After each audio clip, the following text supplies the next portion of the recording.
Banyak karya unik yang dihasilkan dari tangan-tangan kreatif yang menyulap sebuah barang menjadi kerajinan yang unik dan berdaya jual mahal. Bahkan, sebagian dari karya-karya ini dapat Anda kerjakan sendiri di rumah dengan mudah. Nah, apa saja sih karya unik tersebut? Yuk kita cari tahu, karena sebaiknya Anda tahu. Angklung dan suling. Ya, dua alat musik yang terbuat dari bambu ini sudah begitu familiar di masyarakat. Bahkan, angklung mendapat predikat sebagai warisan budaya dunia dari UNESCO pada tahun 2010 lalu.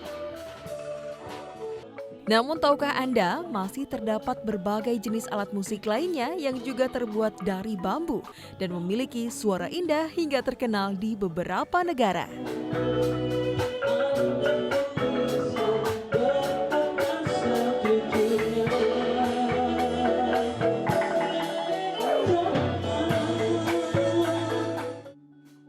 Ya, inilah alat-alat musik bambu yang mendunia. Karya para pemuda dari Indonesian Bamboo Community asal Cimahi, Jawa Barat. Tahukah Anda, alat musik bambu ini sudah dipasarkan hingga ke 14 negara, seperti Jepang, Belgia, Prancis, Meksiko, dan sejumlah negara Asia lainnya. Saat ini, ada 14 jenis alat musik yang berhasil dibuat oleh Indonesian Bamboo Community. Mulai dari gitar bambu, biola bambu, hingga drum bambu. Di workshop seluas 5 kali 4 meter di daerah Cimahi inilah tempat alat-alat musik berbahan dasar bambu dirancang dan diproduksi. Cara membuat alat musik dari bambu dimulai dari pemilihan bambu yang tepat. Bambu yang digunakan adalah bambu yang sudah berumur 3 hingga 5 tahun sehingga menghasilkan suara yang berkarakter. Bambu dengan alat musik konvensional yaitu bambu memiliki ciri khas tersendiri, yaitu dia soundnya lebih kering dan nggak kalah juga sama kayu juga sih. Kita terakhir kemarin jual ke Filipina dan kirim ke Romania sampai 12 negara. Setelah itu, bambu dipotong sesuai bentuk yang diinginkan dan kemudian diamplas. Guna menghasilkan suara yang indah, maka dilakukan pengepresan agar kualitas bambu tahan lama dan kokoh.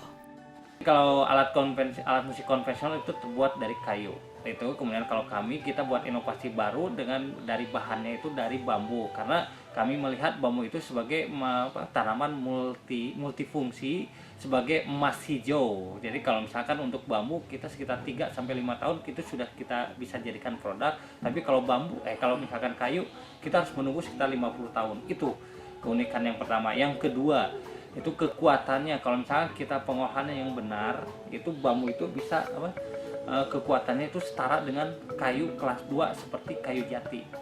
Alat musik dari bambu ini dijual dari harga jutaan hingga belasan juta rupiah. Keuntungan yang didapat komunitas ini setiap bulannya mencapai hingga ratusan juta rupiah.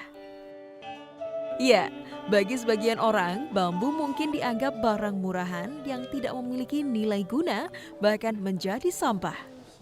Berangkat dari keprihatinan itulah, Adang Muhyiddin dan Abah Yudi Rahmat terpacu untuk mengolah bambu agar lebih bermanfaat dan membentuk wadah Indonesian Bamboo Community ini. Komunitas yang berdiri sejak 30 April 2011 ini, selain membuat alat musik bambu, juga mengenalkannya ke masyarakat luas melalui beragam pentas seni alat musik bambu. Ide awalnya saya sih melihatnya di Indonesia itu bambu itu kurang dimanfaatkan itu, kemudian ternyata di Indonesia itu ada sekitar 10-15% varietas bambu di dunia itu ada di Indonesia. Ternyata inovasinya, kreativitasnya itu sangat kurang sehingga harga bambu itu semakin murah. Malah ada pepatah bahwa bambu itu sebagai simbol kemiskinan. Nah, dari situ saya mendirikan Indonesian Bamboo Community. Tujuannya ingin meningkatkan nilai ekonomis bambu sehingga bambu sebagai simbol kemiskinan menjadi simbol kemapanan. Jadi di sini ini sebagai tempat berkumpulnya para kreator-kreator bambu. Jadi bukan hanya alat musik, jadi semua produk-produk berbasis bambu. Kebetulan pada saat ini kami fokus ke alat musik modern.